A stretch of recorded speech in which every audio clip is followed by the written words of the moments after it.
Ketahuilah bahwa ketika kita mengikuti sebuah majelis ilmu, itu sesungguhnya Allah sedang memberikan kepada kita sekian banyak fadilah dan keutamaannya. Karena sungguh sangat mulia orang-orang yang berada di majelis ilmu. Orang-orang yang berada di majelis ilmu adalah orang-orang yang akan dimudahkan baginya jalan menuju surga Allah. Dalam hadis dikatakan oleh Rasulullah sallallahu alaihi wasallam, "Man salaka tariqan yaltamisu fihi ilman, sahalallahu lahu tariqan ilal jannah." Barang siapa yang menempuh satu jalan di mana tujuannya adalah untuk mendapatkan ilmu, maka Allah akan mudahkan baginya jalan menuju surga. Surga itu perlu iman, dan mendapatkan surga itu perlu ilmu. Maka di majelis ilmulah kita bisa menumbuhkan iman kita, dan di majelis ilmulah kita bisa mendapatkan ilmu pengetahuan. Maka sering-seringlah menghadiri majelis yang bisa menambah iman kita dan juga bisa menambah ilmu, agar surga Allah itu benar-benar semakin dekat dengan kita bersama.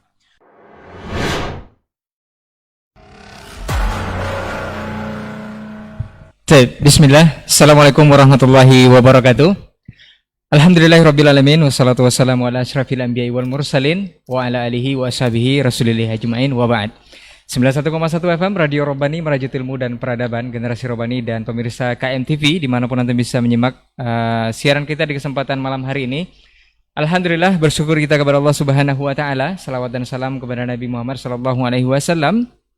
Kita mohonkan selawat ini tersambungkan selalu kepada seluruh keluarga beliau, kepada para sahabat dan juga tentunya kepada orang-orang yang senantiasa istiqomah menjalankan ajaran dan sunnah-sunnah beliau hingga hari kiamat kelak. Taib, Generasi Robani dan pemirsa KMTV juga sahabat Pondasi, kita kembali di Pondasi Podcast Dakwah Islami untuk edisi ke-12 atau episode ke-12. Dan Alhamdulillah guru kita sudah berkesempatan hadir di studio, yakninya Ustadz Dr. Helmi Basri LCMA Hafizahullah Ta'ala. Kita sapa dulu beliau. Assalamualaikum Ustadz. Waalaikumsalam warahmatullahi wabarakatuh. Sehat Ustadz? Alhamdulillah. Jazakallah khair Ustadz untuk waktunya di malam hari ini. Mudah-mudahan Allah selalu jaga antum Ustadz. Amin. Tapi Ustadz, kita berbicara dari waktu ke waktu. Podcast kita sudah sampai ke episode ke-12. Dan kali ini kita membahas satu tema yang notabene-nya ini banyak beredar atau berseliweran di seluruh kaum muslimin, yaitu narasi-narasi yang tak serasi Ustadz. Ini seperti apa dan bagaimana nanti kita akan bahas selama 1 jam ke depan kurang lebih. Mungkin tidak semuanya bisa kita tuntas bahas ya, kita upayakan saja. Nah Ustadz, kita berbicara tentang narasi tak serasi ini. Sebelumnya kita akan awali dulu dengan satu pertanyaan atau satu kegelisahan para kaum muslimin mungkin. Sejauh mana sih sebenarnya Ustadz tanggung jawab kita atau sejauh mana pentingnya kita menjaga narasi atau ucapan ataupun sebuah ungkapan yang kita keluarkan atau kita lontarkan. Ini sejauh mana Ustadz? Sampai nanti banyak narasi-narasi yang tak serasi yang akhirnya dikonsumsi oleh seluruh kaum muslimin. Fadhal Ustadz. Baik, bismillahirrahmanirrahim. Alhamdulillah, wassalatu wassalamu ala rasulillah wa ala alihi wa sahbihi wa mawala. Asyhadu an la ilaha illallah wahdahu la syarikalah wa asyhadu anna Muhammadan abduhu wa rasuluhu la nabiyya wa la rasula ba'da. Para pendengar, para pemirsa, ikhwah yang hadir di studio pada malam hari ini, kita kembali bersyukur kepada Allah Subhanahu wa taala karena sudah diizinkan kembali untuk bermajelis, untuk berbagi, untuk membicarakan satu tema yang kita beri nama dengan judulnya narasi yang tak serasi. Ada 3 hal yang selalu harus kita jaga dalam kehidupan kita ini. Yang pertama sekali adalah perkataan kita, yang kedua adalah perbuatan kita, dan yang ketiga adalah diamnya kita. Apabila kita ingin mencoba untuk mengungkapkan sesuatu, jaga baik-baik apa yang kita ucapkan. Sesuai apa tidak, benar apa tidak. Jangan-jangan ucapan kita adalah ucapan yang salah dan menimbulkan dosa. Begitu juga dengan perbuatan. Perbuatan kita harus jaga betul. apakah yang kita lakukan itu merupakan satu perbuatan yang dapat dibenarkan oleh agama, oleh syariat, oleh sunnah Rasul, atau justru adalah sesuatu yang terlarang. Dan yang ketiga adalah diam. Diamnya kita saja itu bisa menimbulkan dosa. Kadang saat kita diam muncul pikiran-pikiran yang tidak baik. Ada semacam tulul amal, kalau dalam istilah Rasulullah Sallallahu Alaihi Wasallam, panjang angan-angan itu kan berkhayal. Dia tidak melakukan apapun tapi berkhayal. Panjang angan-angan yang ternyata itu adalah menyebabkan satu kehancuran, dan Rasul tidak menginginkan umatnya untuk melakukan hal itu.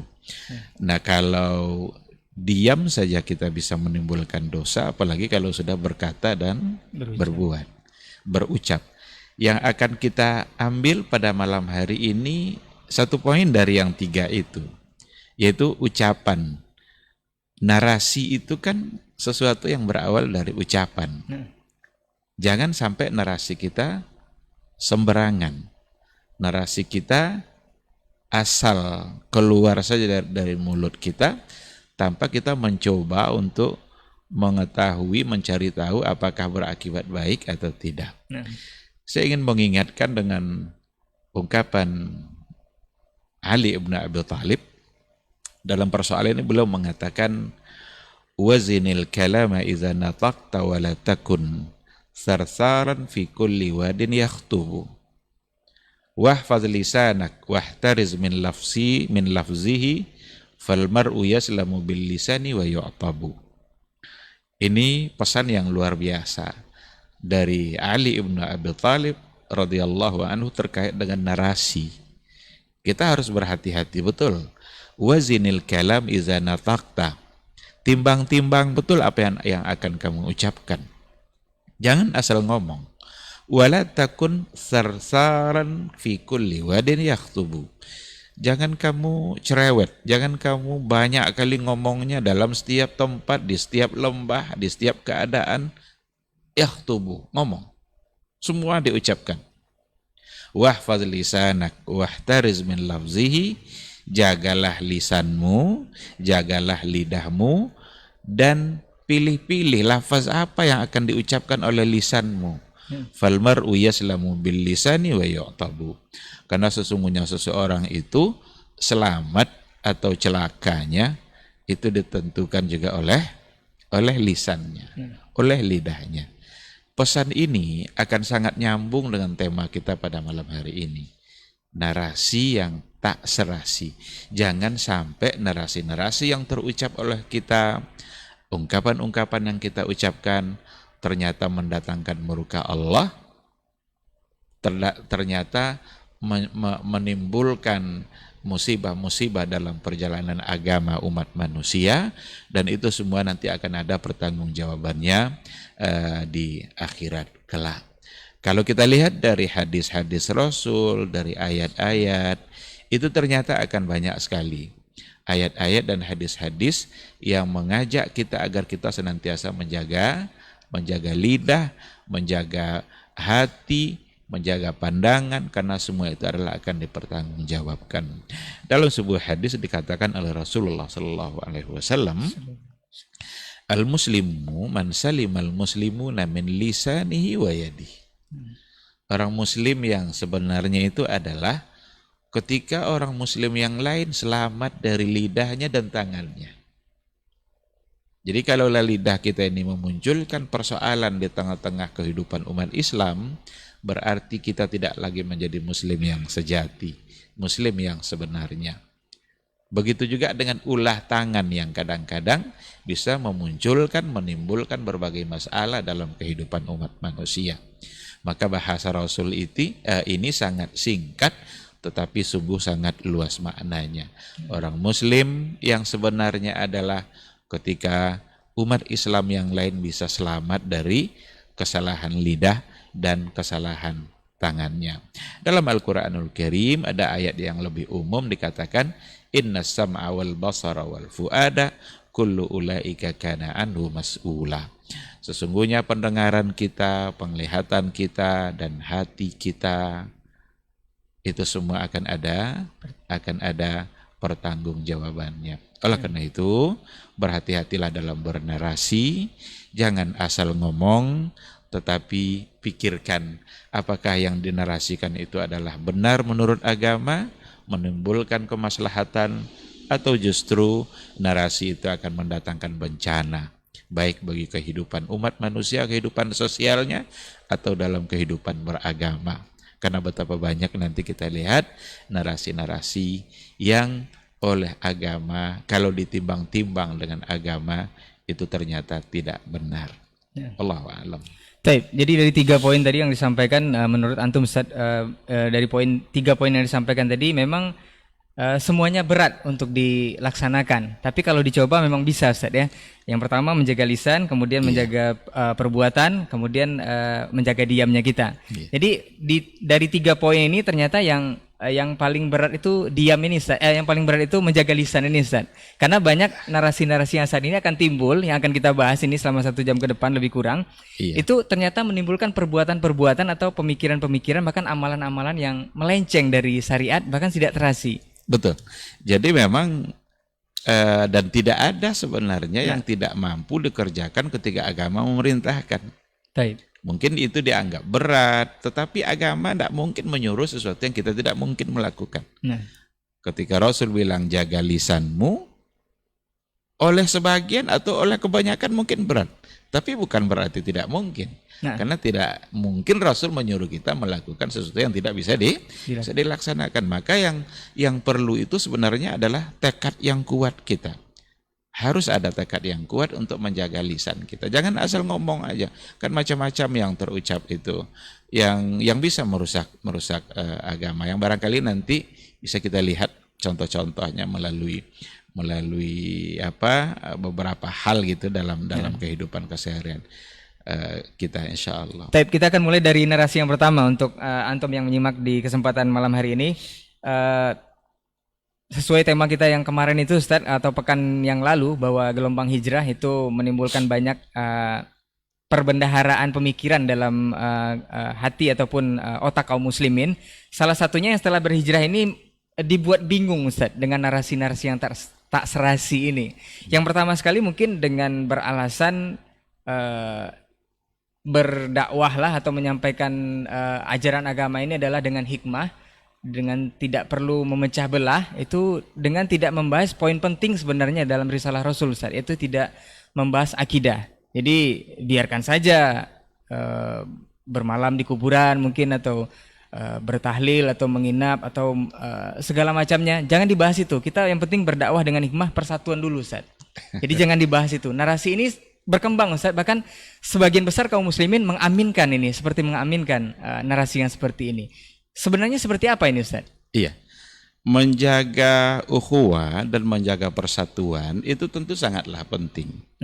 Dan agama sangat menganjurkan kita untuk tetap menjaga ukhuwah itu.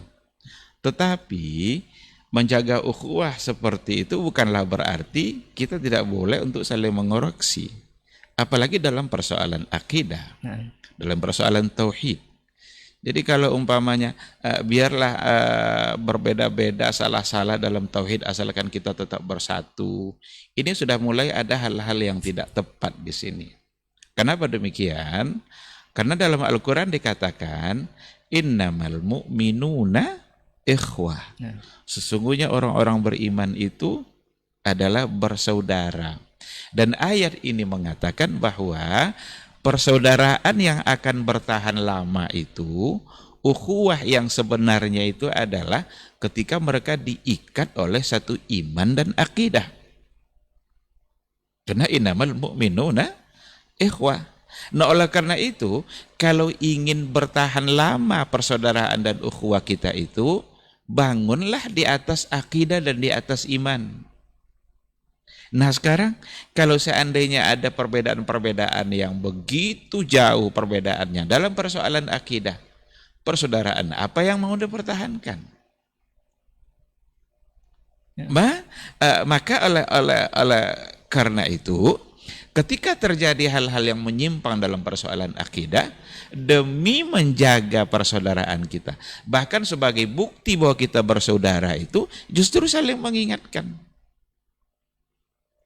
Jangan sampai nanti gara-gara kita sudah bersaudara, tidak boleh lagi kita saling mengingatkan agar persaudaraan tetap bisa bertahan. Ini persaudaraan duniawi ini, yang begini-begini ini. Kita bersaudara bukan hanya untuk kepentingan dunia kita jauh lebih visi kita jauh lebih daripada itu, karena tujuannya adalah akhirat. Dan di akhirat itu semua orang akan bermusuhan kecuali orang-orang yang bertakwa. Berarti orang-orang yang berada di atas iman dan akidah. Nah, oleh karena itu, apabila yang terjadi itu dalam persoalan perbedaan dan kesalahan itu terjadi dalam masalah akidah dan masalah iman, tidak harus dikoreksi, harus dibenarkan, dan harus sama-sama mau tunduk kepada referensi utama kita, yaitu Al-Quran dan Sunnah. Karena bagaimana ceritanya kita akan bisa bersatu secara baik, berukhuwah secara baik antara mukmin dengan musyrik, antara iman dengan pelaku syirik. Ada perbuatan-perbuatan yang sudah nyata-nyata terang disebut dalam hadis itu sebagai sebuah kesyirikan. Dan ada orang yang melakukan, dan mereka adalah muslim beriman kepada Allah. Apakah karena kita bersaudara lalu tidak boleh mengingatkan? Ini kesalahan besar.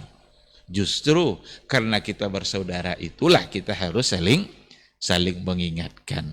Karena innamal mu'minuna ikhwah, agar iman dan akidah kita tetap benar. Ketika ada di antara orang yang barangkali mungkin dia belum menyadari, atau mungkin karena terlalu fanatik dengan apa yang dia sudah pahami sebelumnya dan apa yang sudah dia dapatkan, kesalahan-kesalahan dalam persoalan akidah yang begitu terang nampak oleh kita, sesajian kepala kerbau yang disumbangkan ke kaki bukit, atau ada orang yang sujud kepada kuburan, bahkan lebih menghormati kuburan itu daripada masjid sendiri. Ada yang nginap di kuburan, Ustaz. Macam-macam kan. Nah, Tawaf di kuburan, nanti orang azan di masjid, orang yang sholat itu sedikit, yang keliling-keliling di kuburan jauh lebih banyak. Apakah kita tidak pantas untuk mengingatkan hal ini? nah. Wajib diingatkan. Ini adalah perbuatan yang salah. Itu syirik karena Rasul yang mengatakan. Dan tidak serta-merta nanti anta musyrik. kan itu kan. Kamu musyrik itu nanti lain lagi. Kita harus sering ulang-ulang ini agar tidak salah paham. Ketika ada satu kesalahan dalam perbuatan, kita wajib menyatakan bahwa perbuatan itu salah. Jadi bukan memvonis personalnya, tapi perbuatannya itu yang personalnya dia langsung musyrik, masuk neraka, kafir, masuk neraka. Bukan itu maksudnya. Kan itu yang selalu dibesar-besarkan. Sikit-sikit mengkafirkan orang, sikit-sikit memusyrikkan orang. Bukan. Kita sekarang ingin mengingatkan bahwa perbuatan itu syirik, perbuatan syirik. Karena Nabi melarang bahwa sujud itu hanyalah kepada Allah Subhanahu wa taala. Bahwa berdoa itu hanyalah kepada Allah Subhanahu wa taala. Iyyaka na'bud wa iyyaka nasta'in.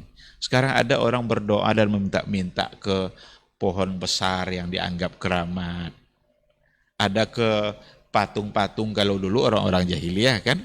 Sekarang mungkin tidak lagi dalam bentuk patung, tapi ada pujaan-pujaan tersendiri yang hakikatnya sama dan orang-orang yang memuji-muji patung. Kuburan-kuburan para wali, mereka menganggap nanti wali itu akan memberikan syafaat dan memberikan kebaikan-kebaikan bagi kehidupan dia. Tidakkah kita pantas ini untuk diingatkan? Pantas untuk kita ingatkan mereka-mereka yang melakukan perbuatan yang salah. Jadi tidak mesti atas nama persaudaraan dan ukhuwah lalu kita abaikan persoalan-persoalan yang berhubungan dengan akidah. Mungkin ya akan lain halnya nanti kalau sudah berhubungan dengan persoalan-persoalan furu'iyah dalam masalah-masalah ibadah yang furu'iyah sifatnya, yang mungkin saja para ulama di situ terjadi perbedaan dalam menetapkan sebuah hukum. Ini mengatakan boleh, ini mengatakan tidak boleh, masuk dalam kategori ikhtilaf, umpamanya ikhtilaful ulama. Seandainya masing-masing mereka memang berpegangkan kepada dalil-dalil yang ada dan dalilnya dapat diterima, kedua sisi mungkin dalilnya dapat diterima, kan ada di antara khilaf yang seperti itu, bahkan ada di antara khilaf itu khilaf qawi, khilafnya sangat kuat sekali. Ini hal-hal begini tak akan mungkin kita saling menyalahkan. Yang diperlukan di sini memang adalah bagaimana kita saling menghormati, asalkan memang ada dasar yang bisa dipegang. Tapi kalau seandainya tidak ada dasar yang bisa dipegang, satu punya dalil, satu tidak, yang satu hanya karena tradisi-tradisi yang sudah berlangsung lama, kita ingat bahwa kita di dunia ini sementara dan kita sebaiknya adalah menghabiskan waktu kita untuk hal-hal yang memang diperintahkan oleh Allah dan oleh Rasulullah Sallallahu Alaihi Wasallam. Buat apa kita melakukan sesuatu yang ternyata tidak diperintahkan? Bukankah yang kita inginkan dari perbuatan kita itu adalah pahala, adalah kebaikan demi kebaikan? Dan pahala itu akan didapat ketika kita melakukan satu perbuatan sesuai dengan yang diperintahkan oleh Rasulullah Sallallahu Alaihi Wasallam. Nah, tapi sekali lagi, seandainya memang ikhtilaf itu memiliki dalil-dalil yang kuat, maka itu dalam hal yang memang yang diperlukan adalah toleransi. Afwan Ustaz, tapi narasi yang pertama ini Ustaz diperkuat lagi dengan dalil Ustaz. Tadi kan sudah dikatakan Ustaz kalau ud'u ila sabili rabbika bil hikmah wal mauizah. Jadi ini jadi alasan. Seolah-olah berdakwah itu harus dengan hikmah. Jadi jangan memecah belah seperti itu, Ustaz. Itu alasan poin atau poin terkuatnya, Ustaz. Ayat itu betul. Jelas maknanya. Ud'u ila sabili rabbika bil hikmati wal mau'izatil hasanah wajadilhum billati hiya ahsan. Jangan hanya sampai hikmah wal mau'izah saja. Ada yang ketiga kan, wajadilhum billati hiya ahsan. Apa arti jadilhum billati hiya ahsan? Jidal kan? Jidal itu koreksi dia, tapi dengan cara yang baik. Boleh berargumentasi. Oleh karena itu tidak bertentangan antara hikmah dengan adanya koreksi-koreksi dalam sebuah kesalahan. Apalagi kesalahan yang dimaksud adalah masalah akidah, masalah iman. Jadi jangan dipegang kata hikmah ini, lalu salah satu bentuk hikmah adalah tidak mengoreksi kesalahan akidah demi menjaga ukhuwah. Di sini kesalahannya. Pasti akan salah. Ayatnya tadi lanjutkan Ustaz ya. Jangan setengah-setengah pakai ayat. Jadilhum, jadil itu justru dalam bentuk fi'il amar. Fi'il amar kan perintah. Jidal, argumentatif kan, berargumentasilah kalian, tapi dengan cara yang ahsan lagi, bukan sekedar hasan, tapi dengan cara yang lebih baik. Maka ketika ada hal-hal yang keliru, jadilhum billati hiya ahsan. Sampaikan dengan cara yang baik, tidak dengan marah-marah, tidak dengan mengatakan kata-kata yang menyakitkan hati, tapi bagaimana mengoreksi dengan bahasa yang dan cara yang benar-benar baik. Nah, di sini penting kita memahami ayat ini dulu. Rasulullah Shallallahu Alaihi Wasallam ketika terjadi penaklukan kota Mekah kan banyak yang berbondong-bondong itu masuk Islam. Kekuatan iman yang baru masuk Islam ini tentu tidak sama dengan yang sudah lama Islam bersama Nabi. Dalam perang Hunain itu ada hal-hal yang ternyata tidak disetujui oleh Rasulullah Sallallahu Alaihi Wasallam. Bahkan sebagian orang-orang yang sudah beriman itu minta dibuatkan pula kepada Rasul hal-hal yang diagungkan sebagaimana yang dimiliki dulu oleh orang-orang yang tidak beriman. Disetujui oleh Nabi? Ya pasti tidak. Karena itu satu bentuk kesyirikan. Kalau sudah berhubungan dengan persoalan akidah, persoalan iman, ini syirik atau tidak syirik, Nabi benar-benar menunjukkan ketegasannya. Karena nggak ada makna ukhuwah lagi kalau seandainya sudah masuk dalam persoalan syirik begini. Justru ukhuwah kita akan terpecah-pecah, tidak akan bertahan lama jika dibangun di atas keserikan-keserikan yang ada. Nah, Ustaz. Jadi poinnya itu Ustaz ya. Hikmah itu dilanjutkan dengan ayat berikutnya. Hikmah itu bukan berarti tidak dibolehkan untuk mengkritisi demi menjaga ukhuwah. Bukan itu maksudnya. Nah, kita ke narasi yang kedua Ustaz. Ini memang sangat tidak serasi sekali sepertinya. Tapi akan kita bahas.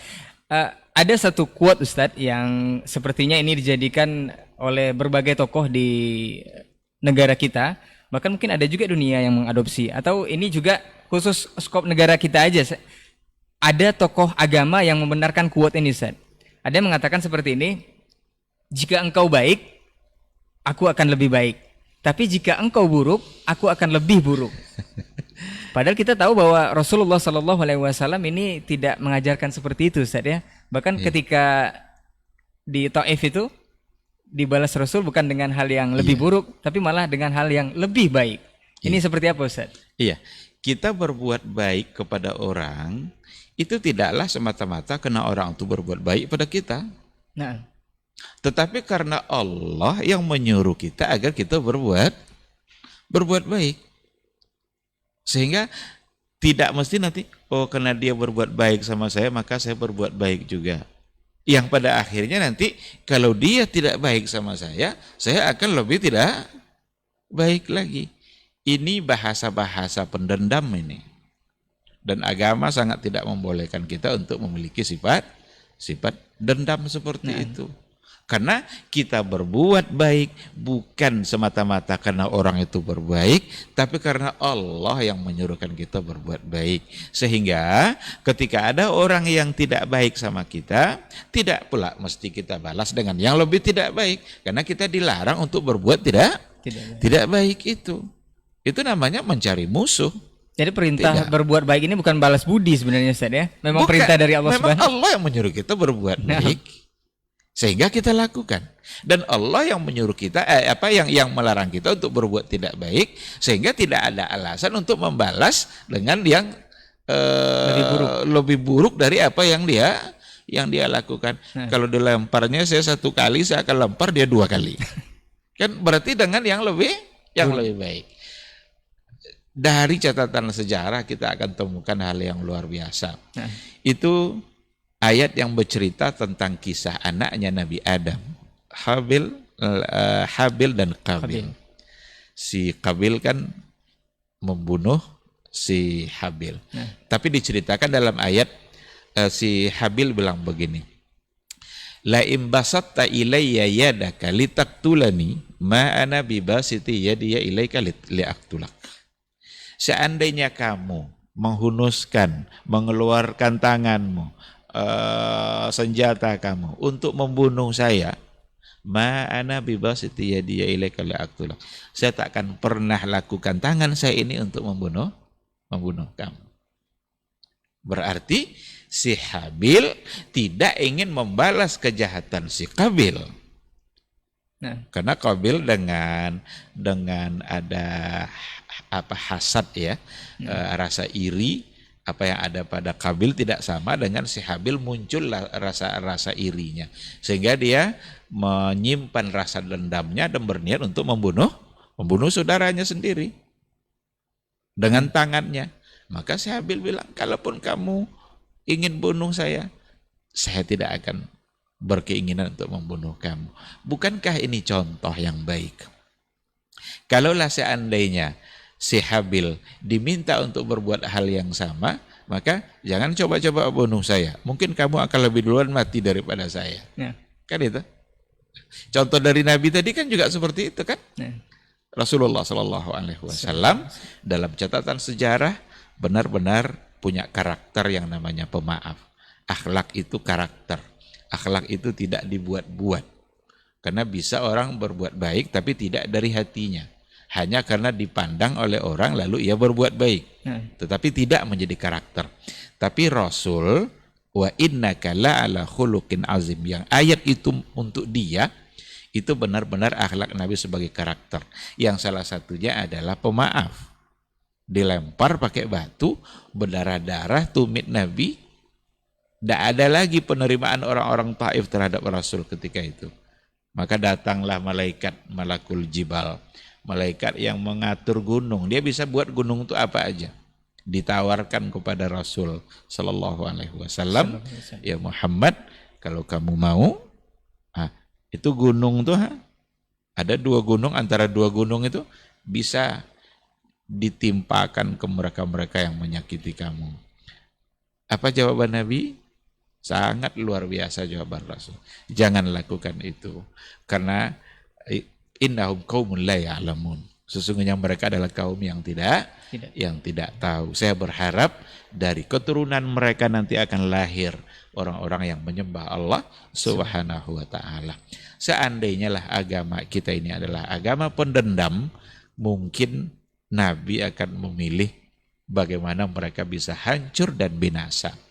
Tapi yang ada pada pikiran Rasul justru adalah bagaimana mereka bisa menjadi baik. Seandainya mereka tidak taat kepada Allah, mudah-mudahan dari keturunan mereka lahir orang-orang yang taat dan menyembah Allah Subhanahu wa taala. Oleh karena itu, ungkapan tadi sangat tidak bisa diterima karena seolah-olah mengajak kita untuk menyimpan sifat dendam, dan itu tidak baik dalam agama kita. Nah, jadi sepertinya ungkapan ini sangat terlalu salah atau narasinya memang tidak serasi, Ustaz ya. Iya. Karena Rasul mengajarkan hal yang bertolak belakang dengan quote ataupun ungkapan ataupun narasi tadi. Kita ke poin berikutnya, Ustaz. Ada juga tren yang berkembang saat ini, Ustaz. Boleh dikatakan ada yang menyuruhkan my body is mine, atau tubuh saya ini atau tubuhku ini adalah milikku. Jadi bebas mau berpakaian seperti apa, mau bergaul dengan siapa, mau bersikap seperti apa, mau berbuat seperti apa, itu adalah milik dia pribadi, Ustaz. Jadi tidak ada urusan dengan orang lain. Kalaupun terjadi hal-hal yang menyimpang, itu terserah dari pikiran orang tersebut, bukan dari sumber yang pemilik tubuh ini. Jadi ini seolah-olah didukung oleh sebagian kecil, atau boleh dikatakan sebagian kecil, pemerintah ini juga mensupport hal yang seperti ini. Jadi seperti apa ini narasi seperti ini, Ustaz, kalau dipandang dari sisi agama kita? Apakah memang benar tubuh kita ini milik kita, Ustaz? Nah, kalaulah ungkapan itu diucapkan oleh mereka yang beriman, ini sangat disayangkan sekali. Kalau mereka yang tidak beriman kepada Allah mengucapkan itu, oke. Tubuhku adalah milikku. Berbuat apa saja itu urusan saya. Kalau yang mengucapkannya non-muslim, tidak beriman kepada Allah, oke, mungkin dapat dimaklumi, tapi itu salah. Dan yang sangat disayangkan kalau seandainya ungkapan itu datang dari mereka yang beriman kepada Allah. Sangat salah. Bahkan ada juga dulu ada yang mengatakan tanda terima kasih dia kepada dia membahasakan Tuhan ya. Tanda terima kasihnya kepada Tuhan karena dia diberikan kecantikan. Saya ingin kecantikan itu saya syukuri dengan cara agar dinikmati oleh banyak orang. Dan itu artis yang ngomong ya, jangan dijadikan artis sebagai panduan, apalagi hal-hal yang seperti tadi itu. Nah, tetapi kita harus berikan pemahaman yang benar kepada generasi kita. Karena tidak mustahil nanti narasi-narasi seperti itu akan berkembang, apalagi zaman milenial sekarang ini semua bisa mereka dapatkan dari satu alat kan. Mungkin mereka baca, mereka lihat, dan mereka tidak paham, hanya menerima begitu saja, tidak mendapatkan penjelasan. Maka sekarang kita katakan bahwa ungkapan itu sangat salah dan tidak dapat diterima. Semua yang ada pada diri kita ini sesungguhnya adalah milik Allah Subhanahu wa taala. Tidak ada yang milik kita. Bahkan hati kita sendiri itu bukan milik kita. Bahkan hati orang-orang beriman, qulubul mu'minin baina asabi'ir rahman, itu berada di dalam genggaman jari jemarinya Allah Subhanahu wa taala. Kita sendiri tidak bisa mengatur hati kita, coba. Kita tidak bisa mengatur sendiri kehidupan kita. Siapa bilang kecantikan itu milik kita? Allah kalau ingin ambil kecantikan itu sebentar saja bisa hilang. Panaskan kompor, taruh minyak, goreng sesuatu, tumpah minyak di wajahnya, hilang semua kecantikannya itu. Nah. Kesehatan yang ada pada diri kita itu bukan milik kita. Itu Allah yang sedang memberikan kita sehat. Makanya kita perlu mensyukuri apapun yang ada pada kita. Harta yang di kantong kita, uang yang di kantong kita, itu milik Allah. Kalau Allah ingin menghilangkan, hilang itu semua. Kalau kita berkebun, subur, tanamannya, lebat buahnya, itu sesungguhnya adalah milik Allah, bukan milik kita. Karena kalau kata Allah itu tidak menjadi milik kita, Allah bisa melakukannya. Didatangkan aja Allah burung banyak-banyak, habis buah tanaman kita itu. Tidak ada yang menjadi milik kita. Nah, ungkapan tadi itu membuat rasa syukur kita hilang kepada Allah. Itu bahaya sekali. Ketika dikatakan tubuh saya ini ada milik saya berhak berbuat apa yang saya mau. Tidak ada urusan dengan orang lain. Tidak ada urusan dengan orang lain. Sungguh, ini ungkapan yang sangat menyimpang dan sangat salah. Anda bisa mati saat itu juga kalau Allah menghendaki. Kalau kata Allah, oh kalau begitu, saya ambil nyawa kamu. Hilang dia itu, habis. Nah, sadari baik-baik, jangan sampai ada keyakinan seperti itu. Yang harus kita yakini itu justru sesungguhnya adalah apapun yang ada pada kita, itu semuanya sesungguhnya adalah milik Allah. Dan kalau itu yang ada, keyakinan seperti itu yang kita pahami baik-baik, dan kita terapkan dalam kehidupan kita, membuat kita akan senantiasa bersyukur kepada Allah Subhanahu wa ta'ala, bukan malah mendurhakai Allah dengan kelebihan-kelebihan yang dia punya. Kenapa orang gampang durhaka dengan kelebihan dia, gampang sombong dan kelebihan dia? Karena dia lupa dengan yang memberikan kelebihan itu. Kan kadang kalau umpamanya ada orang yang berhasil melakukan sesuatu, umpama petinju, berhasil dia meng-KO-kan lawannya. Dia apa yang dia lakukan? Dia gini-gini kan. Jadi seolah-olah KO-nya itu gara-gara dia sendiri. Gara-gara dia sendiri. Nah. Tapi kalau petinjunya itu beriman kepada Allah, dia akan sujud kepada Allah Subhanahu wa ta'ala. Ada orang yang berhasil melakukan sesuatu yang dia kira itu karena kerja dia. Maka itu membuat dia akan lupa kepada Allah, dia akan membusungkan dada. Qarunlah orangnya seperti itu. Fir'aunlah orangnya yang seperti itu. Dikiranya bahwa kerajaan, kekuasaan yang dimilikinya saat itu semata-mata karena kerja dia, bahkan dia menganggap dia pun sebagai Rabb. Dia bilang ana rabbukumul a'la. Firaun juga begitu, dia menganggap bahwa semua kekayaannya adalah milik dia. Tapi ketika Allah menghendaki dibelah bumi ini oleh Allah, masuk Qarun itu dan harta-hartanya ke dalam bumi. Semua hartanya masuk, dia pun masuk. Sampai akhirnya kita pun hari ini, kalau ketemu kita barang berharga dalam tanah, apa kata kita? Harta Qarun. Harta Qarun. Berarti sampai sini hartanya. Berarti bisa sampai harta Qarun sampai sini kan? Begitulah kayanya Qarun tuh. Seolah-olah di seluruh bumi ini kalau ada barang berharga itu harta Qarun. Harta Qarun. Dan memang kaya dia. Cuma karena sombong, karena dianggap kekayaan itu murni milik dia, dia tidak mengembalikan kepada dia yang memberikan kekayaan. Itu akibat dari perbuatan ungkapan narasi yang tidak serasi tadi itu. Itu sangat berbahaya. Jadi kenapa ini kita berikan agar seluruh kaum muslimin menyadari dan jangan mengaminkan narasi yang seperti ini, Ustaz ya. Jangan menganggap hal itu benar secara pemikiran, padahal itu sangat menyimpang sekali dari sisi agama kita.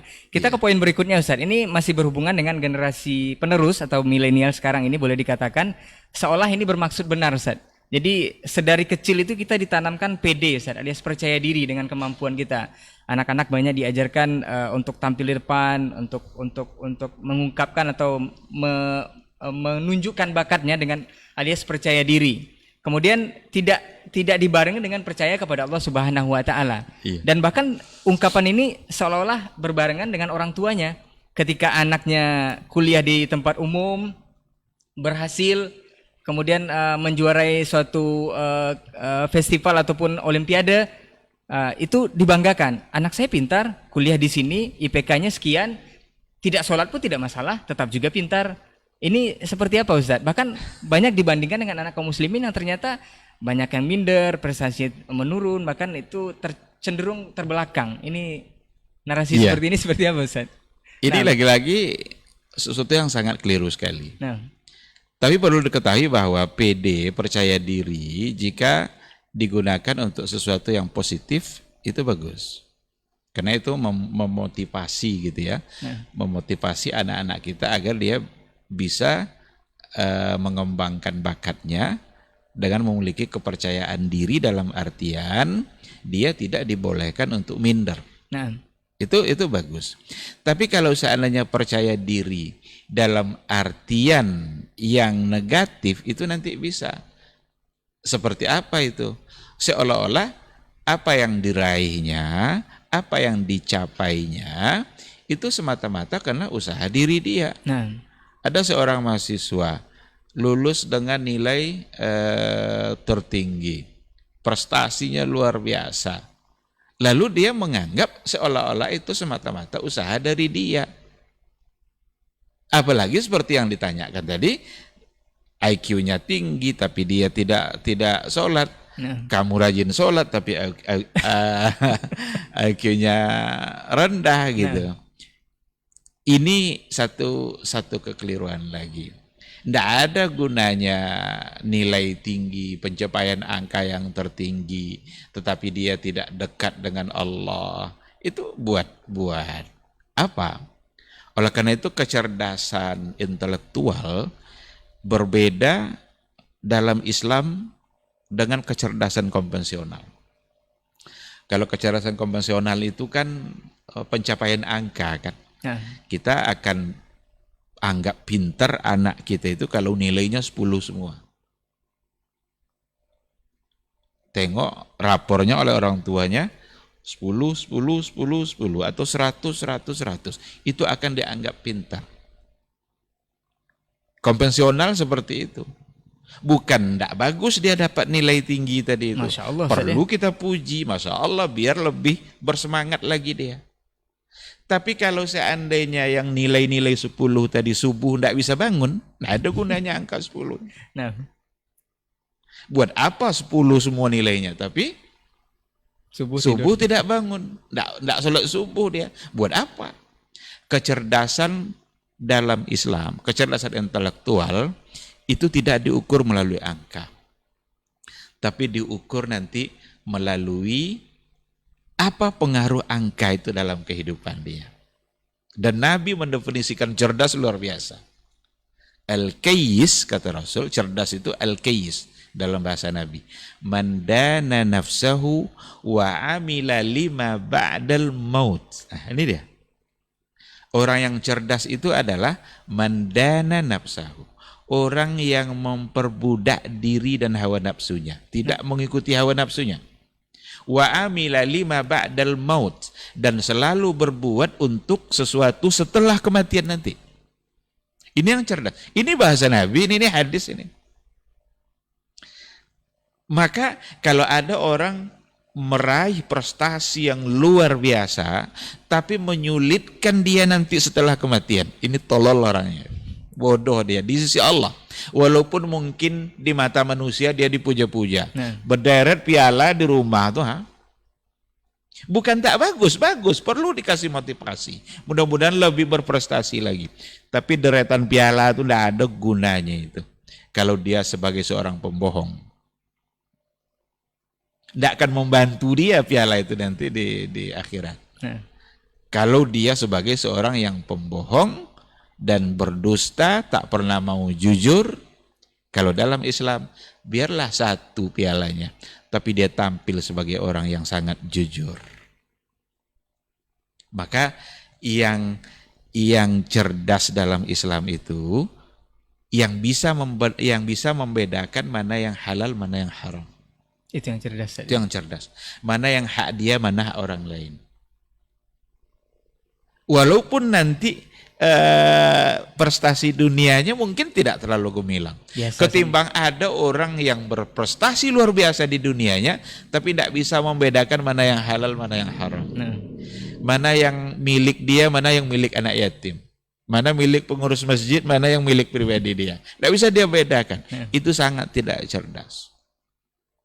Maka sebenarnya saya sudah sering ulang-ulang. Ada satu kesalahan dalam sistem pendidikan kita. Kita tidak mengaitkan pendidikan kita dengan Rabb kita, dengan Allah. Padahal inti dari pendidikan itu harus bisa mengantarkan kita kepada Allah. Saya berikan contoh. Dulu kita diajar oleh guru biologi kita, waktu kecil-kecil kan, kita tidak bisa hidup tanpa oksigen. Betul kan? Nah, oksigen tidak bisa kita hidup. Cuma guru kita titik dia di situ. harusnya koma, Ustaz. Harusnya koma. Nah, Apa sambungnya? Yang menciptakan oksigen siapa? Allah. Kalau kita tidak bisa hidup tanpa oksigen, dan yang menciptakan oksigen adalah Allah, berarti kita tidak bisa hidup tanpa Allah. Allah. Ini yang tidak ada. Sampai sekarang di pendidikan kita ingin dijauhkan dari Islam. Kita diajar oleh guru kita tidak bisa hidup tanpa air. Betul tuh. Tidak bisa kita hidup tanpa air. Sayangnya guru kita titik dia. Kurikulum kita titik dia di situ. Seharusnya di kurikulum kita itu koma lalu sambung. Yang menciptakan air siapa? Allah. Kalau kita tidak bisa hidup tanpa air dan air yang menciptakan adalah Allah, berarti kita tidak bisa hidup tanpa Allah. Tidak bisa kita hidup tanpa Allah. Tidak bisa kita hidup tanpa Rasul.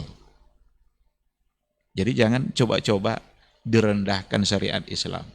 Syariat Islam inilah yang memberikan kita kehidupan yang sebenarnya. Siapa yang jauh dari syariat Islam, dia tidak akan mendapatkan kehidupan yang sebenarnya. Kehidupan yang sebenarnya itu adalah nanti hidup setelah kematian. Apakah kita akan berpikir pendek hanya hidup di dunia saja? Jangan sempat terjebak seperti itu. Kita harus berpikir panjang. Kehidupan yang sesungguhnya bukan di dunia, tapi adalah kehidupan di akhirat kelak. Agar kita mendapatkan kehidupan yang baik di akhirat kelak, ada Al-Quran, ada Sunnah. Maka jangan jauh-jauh dari Al-Quran dan Sunnah.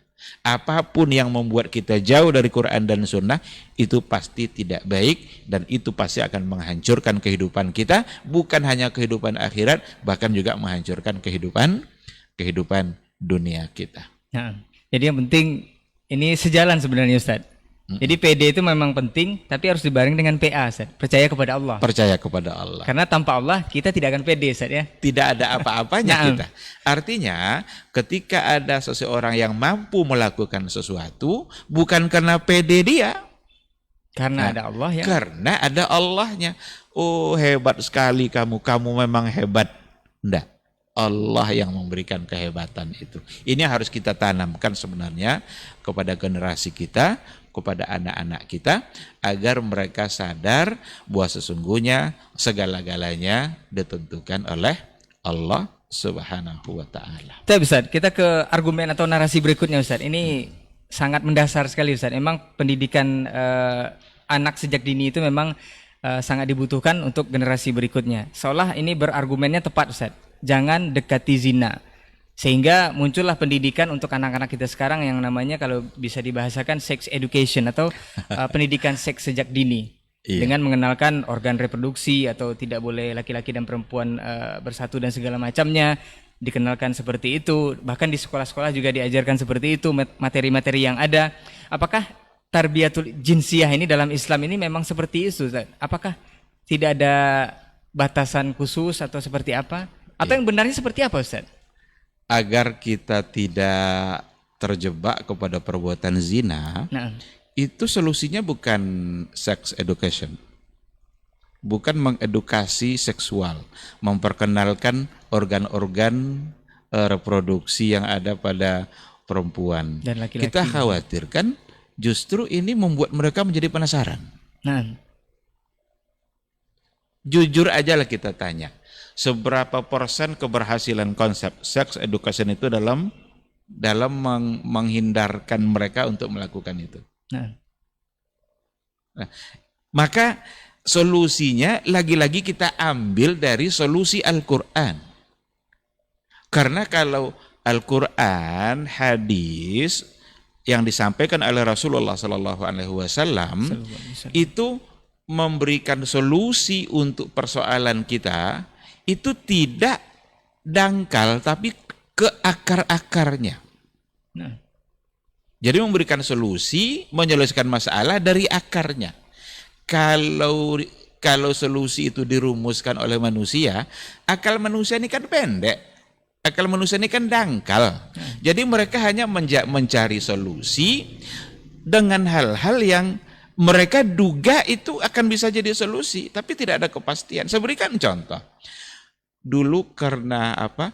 Karena sudah terlalu banyak menyebar penyakit HIV, nah, AIDS.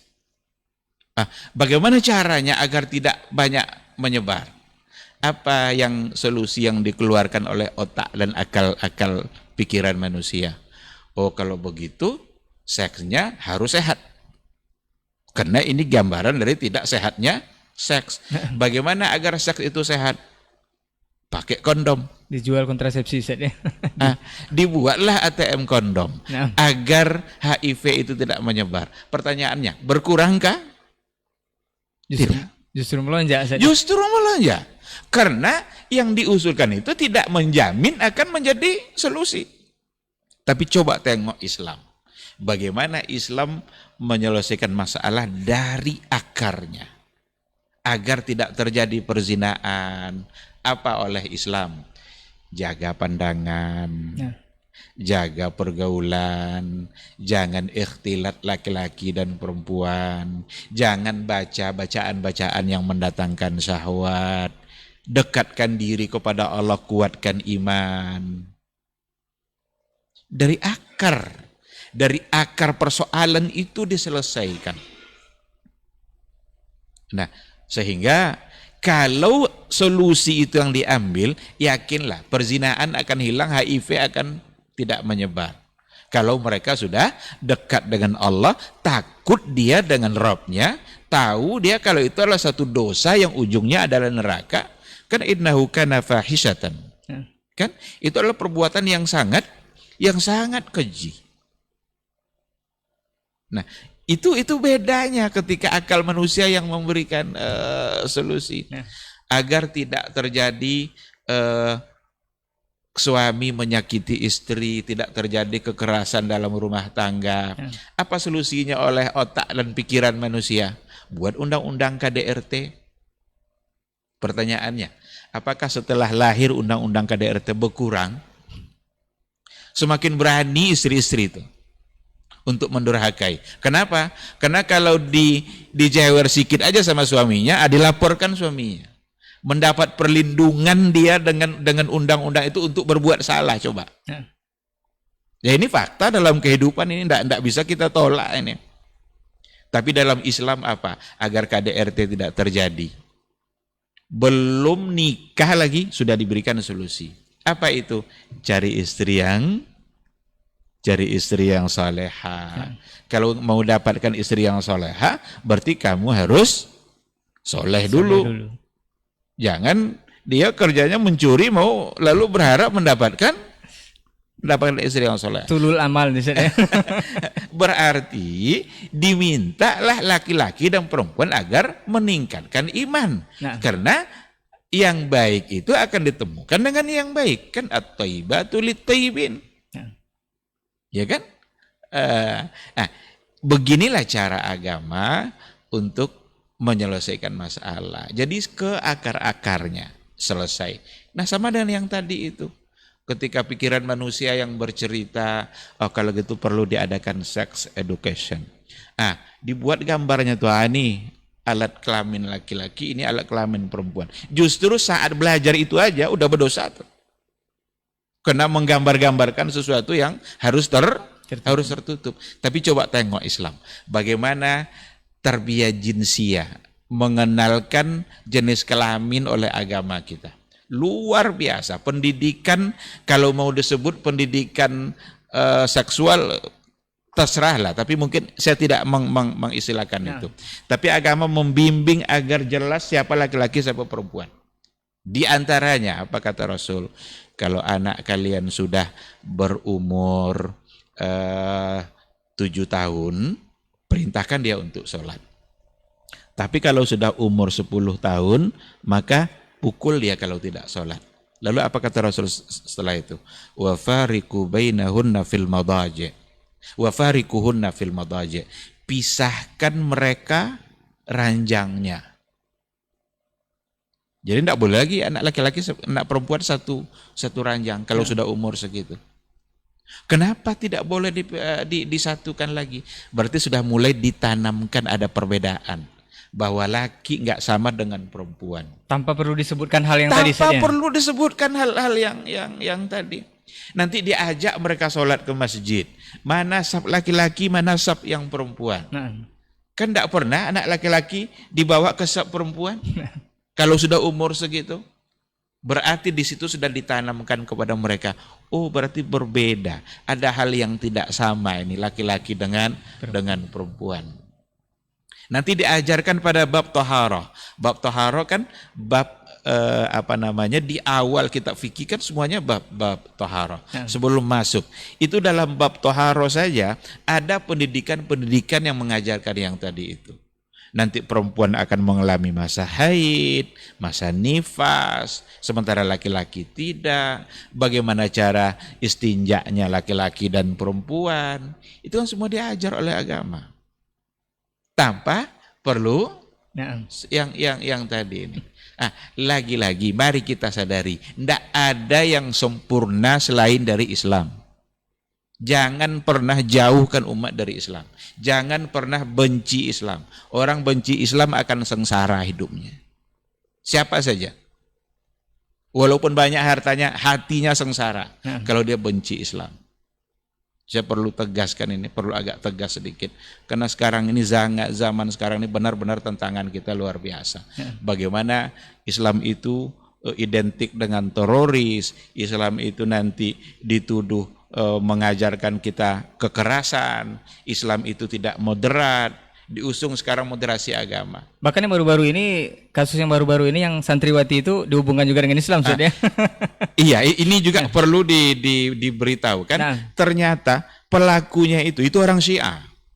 Dan itu bukan pada ma'had tahfiz, pada pondok pesantren tahfiz, itu cuma Al-Madani Boarding School. Mereka menamakan seperti itu. Itu satu sekolah yang katanya tidak punya perizinannya, tidak ada surat izin pendiriannya. Katanya seperti itu. Sekarang ingin digiring itu. Bahwa berhati-hatilah dengan pondok pesantren, berhati-hatilah dengan sekolah-sekolah tahfiz. Kan itu yang dibesar-besarkan. Mari kita adil. Ayo kita adil dalam hidup ini. Jangan sengaja membuat narasi-narasi seperti itu yang ternyata tidak tepat, apalagi kalau ada tujuan-tujuan dan misi-misi yang lain yang memang ingin menghancurkan Islam. Sekali lagi, siapa saja yang benci Islam akan celaka. Siapa saja yang memusuhi Islam berarti dia memusuhi Allah. Allah terlalu kuat untuk dimusuhi.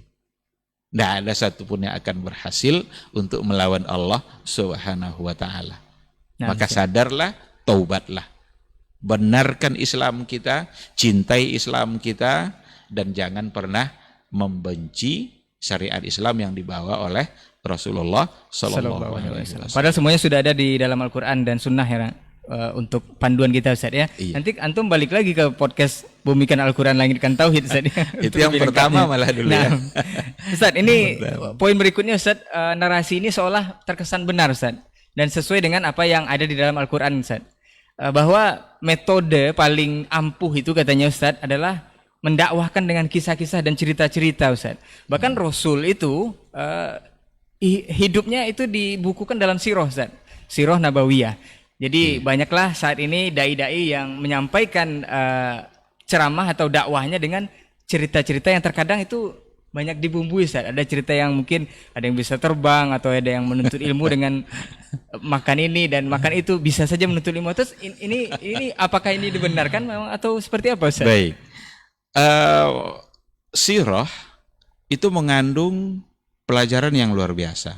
Nah, Bisa pelajaran yang di situ terkandung hal-hal yang tidak baik untuk kita tinggalkan, atau hal-hal yang baik untuk kita ikuti. Maka mengandalkan sirah dalam pendidikan itu sebenarnya bagus. Karena Rasulullah Shallallahu Alaihi Wasallam sendiri ketika dia membina para sahabat, menyampaikan Islam kepada para sahabat, Rasul juga tidak jarang dia menyebut-nyebut sirah umat-umat terdahulu. Ada banyak contoh yang bisa kita ambil gitu.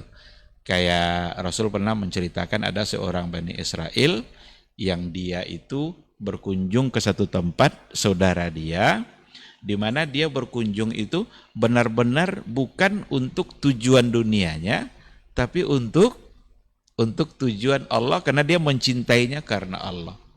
Didatangilah oleh malaikat, ditemui di jalan. Kenapa kamu mengunjungi si fulan?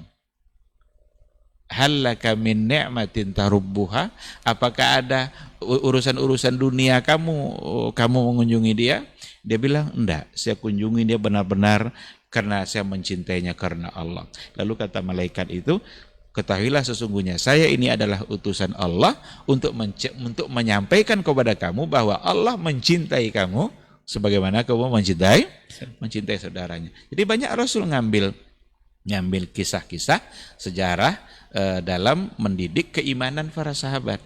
Kita juga dengan anak-anak kita pada hari ini, kalau sebagai guru bagi murid-muridnya, penting sekali kisah-kisah itu disampaikan untuk diambil pelajaran.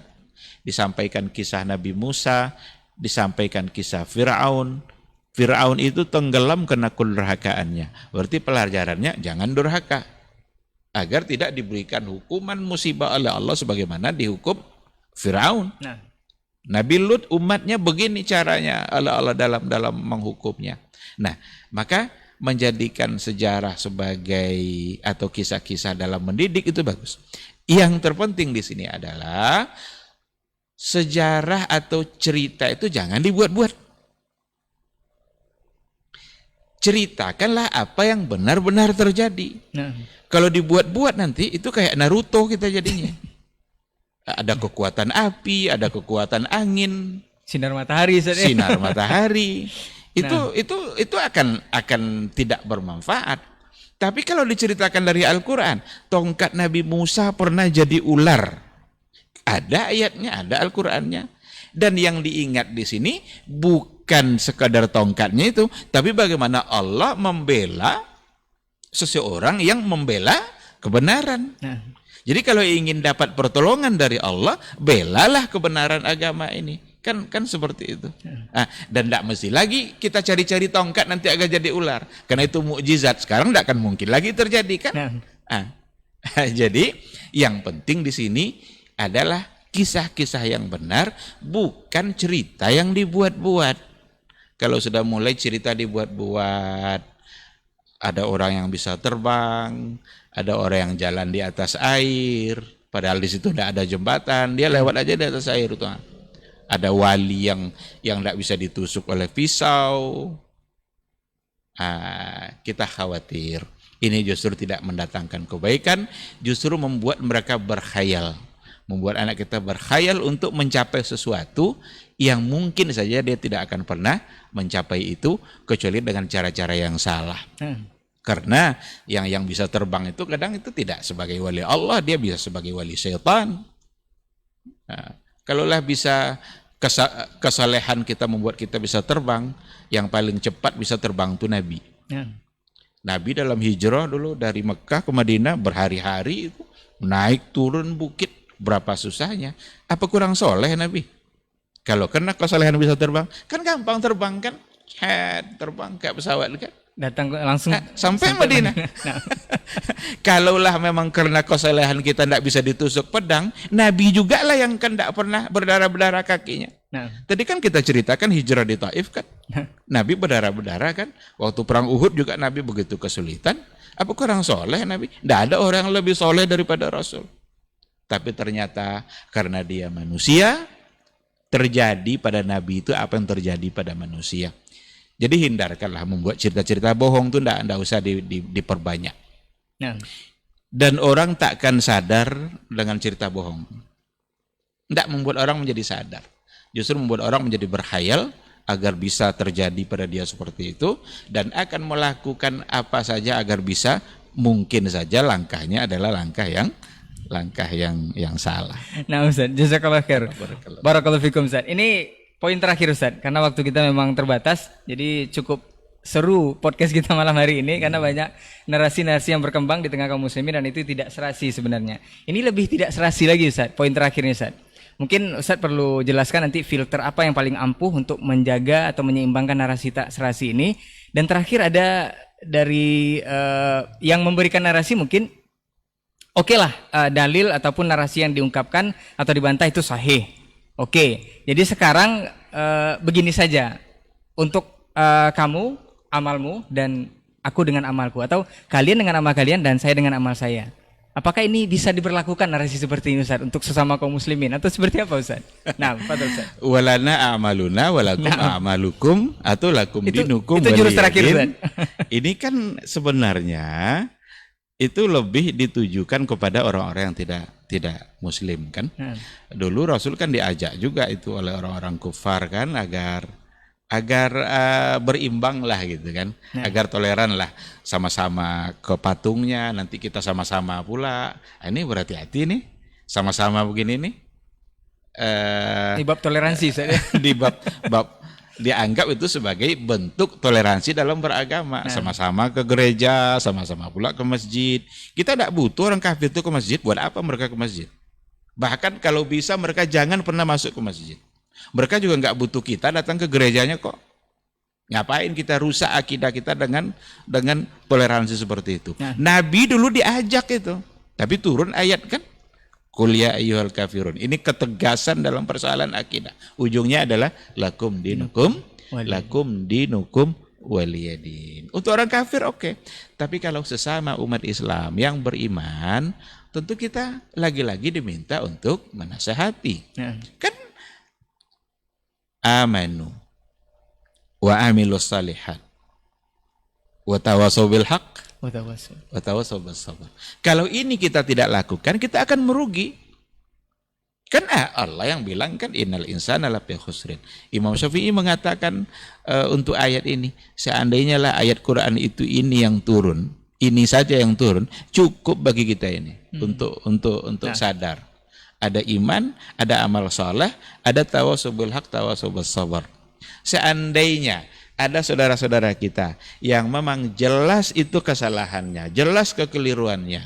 Lalu udahlah kamu dengan amalmu, saya dengan amalmu, jangan-jangan kita bagian dari orang merugi. Karena kita masih peduli hanya dengan diri kita saja. Amanu wa amilu salihatnya itu baru sekedar soleh. Sedangkan tawassul bil haq, tawassul bis sabr itu muslih. Jadi dipentingkan kita untuk menjadi soleh wa muslih. Soleh untuk diri kita, muslih mengajak orang lain untuk melakukan hal yang sama. Jadi ini lagi-lagi narasi yang tak serasi, yang tidak bisa dibenarkan.